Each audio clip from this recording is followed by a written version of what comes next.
जय हिंद स्टूडेंट्स, आप सभी का स्वागत है हमारे YouTube channel career point Nawada में। मैं आप लोगों के लिए बिजनेस इकोनॉमिक्स एंड इन्वायरमेंट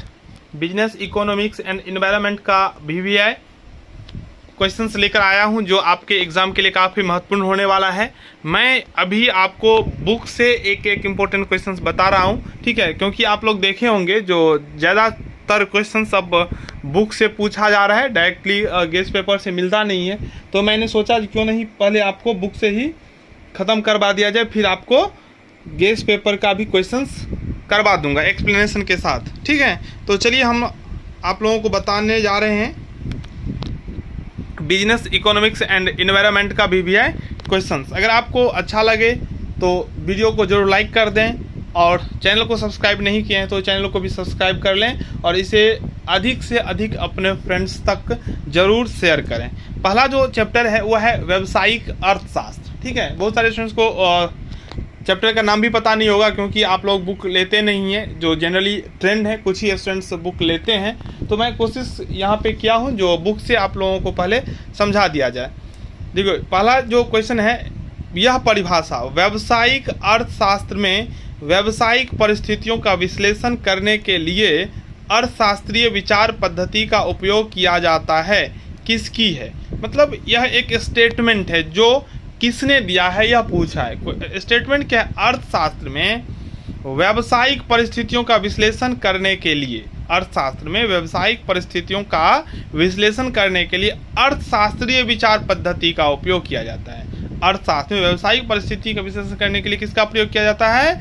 अर्थशास्त्रीय विचारधारा का, ठीक है। तो यह कथन है मैकनेयर और मेरियम, मैकनेयर व मेरियम ने यह जो है परिभाषा दिया है। अगला क्वेश्चन है economic theory and operation analysis के लेखक कौन है? Economic theory and operation analysis के लेखक कौन है? बामोल, ठीक है। चलिए, आप एक दो बार अगर आप देख लेंगे वीडियो को तो निश्चित रूप से सारा कंसेप्ट आपका क्लियर हो जाएगा। अगला क्वेश्चन है व्यावसायिक अर्थशास्त्र को क्या कहा जाता है, ठीक है।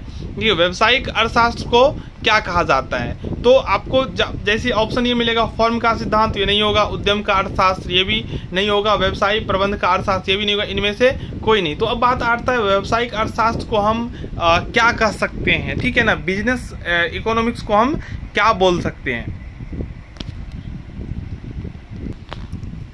तो व्यावसायिक अर्थशास्त्र को प्रबंधकीय अर्थशास्त्र कहा जाता है। व्यावसायिक अर्थशास्त्र क्या कहा जाता है?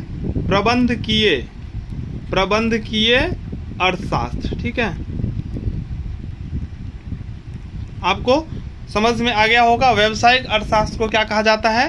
प्रबंधकीय अर्थशास्त्र। यहाँ पे जो दिया हुआ था, मैं एक उदाहरण के लिए इस क्वेश्चन को लिया, जो व्यावसायिक अर्थशास्त्र कहा जाता है, तो ऑप्शन ए फर्म का सिद्धांत, उद्यम का अर्थशास्त्र, व्यवसाय प्रबंध का अर्थशास्त्र, इनमें से कोई नहीं। तो ऐसे ही डायरेक्ट अगर क्वेश्चन दे देगा तो आपको इन लिखना है इनमें से कोई नहीं, ठीक है। लेकिन उद्यम को अर्थशास्त्र को यहाँ पर दे दे, लिख दे यहाँ प्रबंधकीय अर्थशास्त्र, तो आपको प्रबंधकीय अर्थशास्त्र में टिक लगाना होगा, ठीक है।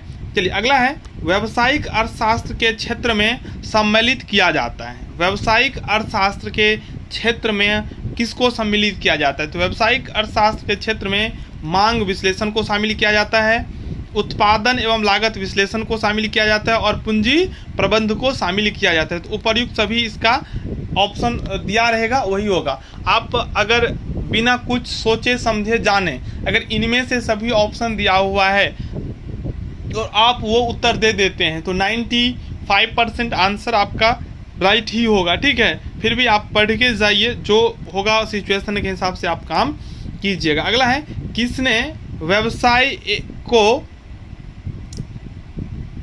व्यवसाय एक अर्थशास्त्र को आर्थिक सिद्धांत का व्यावसायिक व्यवहार के साथ एकीकरण की संज्ञा दी? तो यह जो थे विद्वान स्पेंस तथा सिगिलमैन थे, जिन्होंने क्या कहा था? तो अर्थशास्त्र को आर्थिक सिद्धांत का व्यावसायिक व्यवहार के साथ एकीकरण की संज्ञा दिया था, ठीक है। चलिए आगे है, एक स्टेटमेंट दिया हुआ है, ठीक है, जो है व्यावसायिक अर्थशास्त्र साधनों की आवंटन समस्या पर ध्यान केंद्रित करता है। यह स्टेटमेंट जो है ना वो बिल्कुल सही है। क्या है, तो व्यावसायिक अर्थशास्त्र जो है वो साधनों की आवंटन समस्या पर ध्यान केंद्रित करता है। ठीक है, ये स्टेटमेंट क्या है, बिल्कुल राइट है। क्वेश्चंस इसको आपसे कैसे पूछ लेगा, तो व्यावसायिक अर्थशास्त्र डैश के समस्या पर ध्यान केंद्रित करता है, तो ऑप्शन देगा साधनों की आवंटन, तो वहाँ पे आपको टिक करना होगा। ठीक है, चलिए आगे बढ़ते हैं। आगे है व्यावसायिक अर्थशास्त्र निर्देशात्मक होता है, तो बिल्कुल सही है। क्वेश्चन क्या होगा, व्यावसायिक अर्थशास्त्र होता है, तो ऑप्शन में दे देगा निर्देशात्मक, तो आपको वहाँ पे निर्देशात्मक को टिक करना होता है। ठीक है, आगे है व्यावसायिक अर्थशास्त्र व्यावसायिक समस्याओं का अनुकूलतम समाधान है। यह कथन भी जो है क्या है, सही है। व्यावसायिक अर्थशास्त्र जो है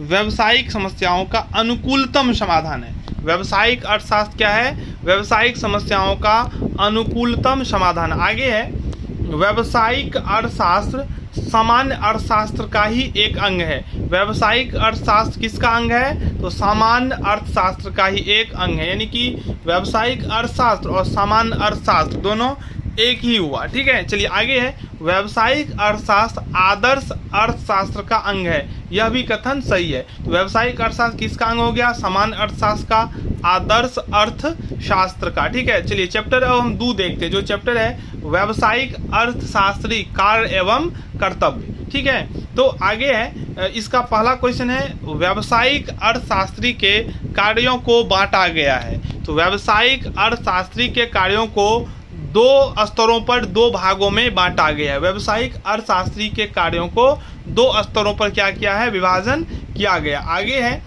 प्रत्यक्ष ज्ञान में निर्णय लेने में निम्न कार्य करना होता है। तो प्रत्यक्ष ज्ञान में निर्णय लेने के लिए समस्या की जानकारी प्राप्त करना होता है। ठीक है, आगे विकसित विचारों के संबंध में, तो ऑप्शन हो जाएगा तथ्यों का अन्वेषण होता है। विकसित विचारों के संबंध में क्या होता है, तो तथ्यों का जो है अन्वेषण होता है। आगे है व्यावसायिक अर्थशास्त्री के विशिष्ट कार्य क्या हैं, तो व्यावसायिक अर्थशास्त्री के विशिष्ट काम है प्रशासनिक कार्य करना। व्यावसायिक अर्थशास्त्री के जो विशिष्ट कार्य हैं, प्रमुख कार्य हैं, वह है प्रशासनिक कार्य को पूरा करना। आगे कार्यात्मक निर्णयों में आते हैं, तो कार्यात्मक निर्णय में आते हैं दैनिक निर्णय। कार्यात्मक निर्णय में क्या आते हैं, दैनिक निर्णय। कार्यात्मक निर्णय में क्या आते हैं, दैनिक निर्णय। ठीक है, चलिए आगे देखते हैं। व्यावसायिक अर्थशास्त्री के कर्तव्यों में आते हैं, तो व्यावसायिक अर्थशास्त्रियों के कर्तव्य में आते हैं उद्देश्यों का निर्धारण। व्यावसायिक अर्थशास्त्री के कर्तव्यों में क्या आते हैं, उद्देश्यों का निर्धारण। ठीक है, चलिए आगे है, देखिए प्रबंध का एक महत्वपूर्ण कार्य डैश लेना है, तो निर्णय। प्रबंध का एक महत्वपूर्ण कार्य क्या है, निर्णय लेना। प्रबंध का महत्वपूर्ण काम क्या है, निर्णय लेना। आगे है विकसित शब्द राष्ट्रों में व्यवसायी अर्थशास्त्र को एक डैश व्यक्ति माना गया है, तो पेशेवर। जो भी विकसित राष्ट्र हैं जैसे अमेरिका सब है, वहाँ पे अर्थशास्त्री को एक पेशेवर व्यक्ति माना गया, प्रोफेशनल पर्सन के रूप में हम जानते हैं। आगे है प्रबंध की समस्याओं का हल अर्थशास्त्र के डैश के द्वारा किया जा सकता है। तो प्रबंध की समस्याओं का हल अर्थशास्त्र के सिद्धांत के द्वारा किया जा सकता है। कोई भी जो समस्या होता है ना, उसको हम नियम के आधार पर ही, नियम से ही हल करते हैं। तो यहाँ पे हो जाएगा अर्थशास्त्र के सिद्धांत के द्वारा हम किसी भी समस्याओं को क्या करते हैं, हल करते हैं। आगे आंतरिक घटक वे होते हैं जो कि प्रबंध के क्या होते हैं, नियंत्रण में होते हैं। आंतरिक घटक क्या होते हैं, जो प्रबंध के नियंत्रण में होते हैं। इंटरनल और एक्सटर्नल। इंटरनल का मतलब होता है जो प्रबंध के हाथों में होता है, जो प्रबंध ठीक ठाक कर सकता है। ठीक है, जो प्रबंधक के हाथ में नहीं होता है, जो कंट्रोल में नहीं होती, इस पर आप कुछ नहीं कर सकते हैं, वो होता है बाहरी घटक। आंतरिक घटक वो नहीं होता है। ठीक है, आगे है बाह्य घटक पर क्या होता है, तो प्रबंधक का कोई भी नियंत्रण नहीं होता है, वो होगा ही। ठीक है, आप उसमें कुछ नहीं कर सकते। आगे है व्यावसायिक अर्थशास्त्री के कार्यों को 2 स्तरों में बांटा गया है, ये तो आपको मैं पहले ही बता चुका हूँ। आगे है विकसित विचारों के संबंध में तथ्यों का क्या होता है, विश्लेषण होता है, अन्वेषण होता है। ठीक है, रिसर्च होता है। समस्या हल हेतु की खोज साधनों की जाती है। ठीक है, चलिए आगे है, मैंने एक भी क्वेश्चंस को छोड़ा नहीं है, चैप्टर वाइज लिया। कार्यात्मक निर्णय में क्या होता है, दैनिक से संबंधित, ये आपको पहले ही बता दिया हूँ। व्यावसायिक अर्थशास्त्री कर्तव्य समाज के प्रति बढ़ते जा रहे हैं, क्योंकि आप और हम सभी लोग जानते हैं जो अभी के युग में पैसा का क्या महत्व है, बिना पैसा का कुछ नहीं होता है। ठीक है, तो इस वीडियो में इतना ही, लेकिन मैं लगातार वीडियो अपलोड कर देता हूं। आप लोग हमारे चैनल से जुड़े रहें, चैनल को सब्सक्राइब नहीं किए तो सब्सक्राइब कर लें और अच्छा लगे तो इसे अपने फ्रेंड्स तक भी पहुंचाएं। धन्यवाद।